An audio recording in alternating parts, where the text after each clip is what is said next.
Seguimos en el Mobile World Congress 2013, día 2, con más entrevistas. Esta vez nos visita OpenCloud.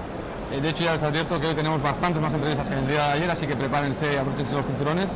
Estamos con Jeff, como decía, de OpenCloud, que es una de las empresas que queríamos conocer, precisamente como les comentaba ayer, porque hay algunas empresas en este show que es tan grande y que ocupa tanto que nunca habíamos tenido la oportunidad de entrevistar, y la idea de estos vídeos en realidad es que ustedes conozcan también a empresas nuevas, no solo que escuchen a empresas que ya conocen o que son más familiares, ¿no? Vamos a ver si podemos ayudarles a descubrir alguna empresa adicional que les pueda ser de interés. Así que esta es OpenCloud. Vamos a cambiar al inglés y vamos a estar hablando con Jeff. Jeff, welcome to telesemana.com. Thank you, it's nice to be here. Thank you. Sorry for the long introduction. I was just saying that, this is a company, your company is one of those companies that we had not been able to interview in the past, despite the fact that we've been 7 years attending Mobile World Congress from Latin America.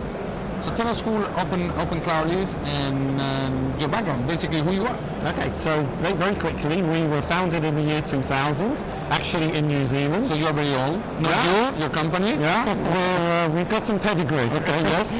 And but in 2007, we moved our headquarters to the UK, and we started to commercialize our technology actually in 2008. Okay. There's a long story about why it takes so long. Yes. For this type of technology, you need it to do what it says on the tin. It needs to work, and so we built some fantastic technology in that time. We started to sell it in 2008, and since then we've grown a customer base of nearly 60 customers, and most of the large operator groups in Europe and some in Asia are using our technology. Okay, now you have to tell us what technology is that, because I have no idea. It's very simple. I'll try and keep this very high level. So the issue today for all operators around the world is that their revenues are under attack through the over-the-top players. So if you look at WhatsApp, for example, they're stealing the messaging revenue, and the danger is that over-the-top services like voice over IP is going to steal the voice revenue. If it's not already. Yeah, exactly, it is already. Yeah. But the operators have to defend that. And it's very simple about how you defend it. You have to design your own services, you have to create services that are innovative, you have to develop them, you have to install them in your network, and you have to charge for them. Oh my God, let me go. I mean, it sounds simple, doesn't it? Yeah. But you'd be amazed how challenging that process is, that whole issue of service innovation and charging is. That's what OpenCloud does for our operators. We allow them to innovate new services in a fraction of the time it used to take them, and at a fraction of the cost. Okay, let me ask you something. We are seeing two views on this topic. We see some companies saying to the operators, forget about RCS, just do an OTT, telco, carrier grade, whatever. And some people saying, do RCS, invest on IMS, do the full thing. And some others are saying, I'll do both because I have enough money to do both, like Telefonica. Who are you? In which area are you? Which are you recommending? Well, so first of all, in some ways, we sit above this argument. Okay. What we're saying is, whatever you're doing on the underlying infrastructure, whether it's IMS, RCSE, innovate services, concentrate on the things that you can sell to customers. Because our technology works across all these technologies. The whole idea is you can develop one service that will run on the IMS platform, it can run on RCSE in compatible way, or it can run in the old-fashioned legacy IM network as well, the old SS7 network. Okay. So don't take your eye off the ball. The ball is services you can charge for. Now, having said that, listen, IMS is going to happen. It has to happen because it's demanded by LTE, and it's going to be exactly what it says, a long-term evolution, So the subscriber numbers, I've been in this industry a long time, and we've got a massive hype curve, but actually implementation cycles are pretty slow. Okay. And my view is that they will go slow, but it's going to happen. But I think the critical issue is, how do you plan your service architecture to take account of the fact that it's going to be slow? You've still got your legacy network there. How do you monetize it in a much, much more economic way than you're doing today? Okay. So which one is? Where are you sitting? Are you having to put boxes within the network with your technology? Is more software-based?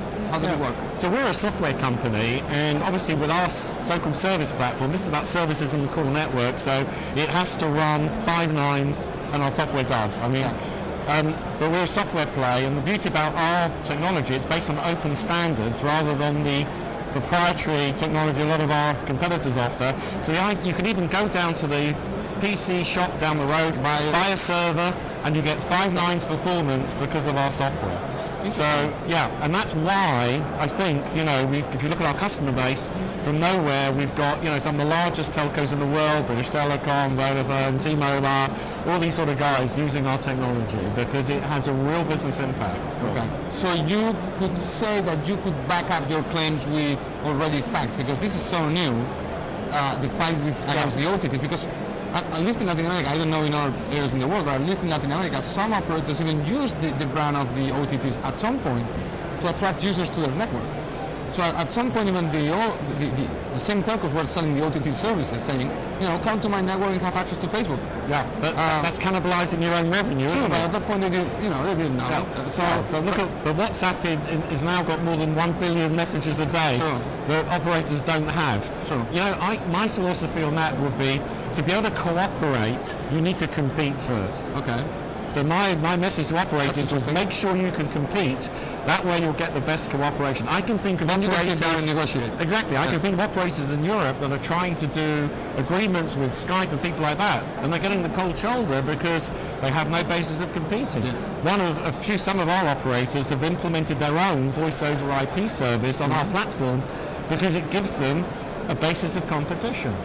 Okay, so if this was a poker game, one way would be to announce that you're implementing something that you're not, and then sit down and negotiate. Absolutely. Yeah, then have some leverage. Life's tough on that, It's good to have some subscribers using your service. Bluffing sometimes works. Yeah, it's an option. Yeah, T-Mobile in Poland use our technology, and they use it for their own branded voice over IP, okay? And because they have control in the network, they can offer more features and more capability than Skype can. And they've got quite a large subscriber base using it. As an example. Well, let me ask you something that was brought up yesterday by the Vodafone CEO, which I thought was very interesting. And he said on the keynote that users were using Skype and WhatsApp because those services were free, not necessarily because they were better. Do you agree with that statement? Yes, I totally agree with it. And in fact, I would go even further. I think that the mobile operators now have to put up a big defense of the voice traffic. Because if they lose the voice traffic, guess what? The revenue goes with it, sooner or later. Sure. So I think he's quite right. And something we always forget. If you look on Skype at any one particular time, there's usually between 30 and 40 million subscribers. Yep. Meanwhile, there's 4 billion subscribers with mobile connections. So once again, I think the hype comes in. I think that the important issue for mobile operators is to have a differentiated, very high quality voice service, and that way they'll protect their traffic and they will continue to be able to monetize voice. Okay, because the second part of what he said was, so what we did in reaction to that was lowering prices. And it worked. Yeah, but that's the classic old legacy model of the industry. How did operators compete? They competed on tariffs and packages. Okay. Our message is, hey guys, get innovative, be creative, design services that customers will charge for. Because if you look at the history of our industry over the last 20 years, the one thing we've proven as an industry is that customers will pay for good services. We've absolutely proven that concept, right? So innovation over price. Absolutely. Customers will pay for innovation. Now, of course, you have to be competitive, right? But but I think the name of the game of being competitive is... you can look at Apple. Exactly. It's a more expensive smartphone. Yeah, but they had first mover advantage. And they came with innovation first and they monetized that brilliantly. Now things are a bit tougher.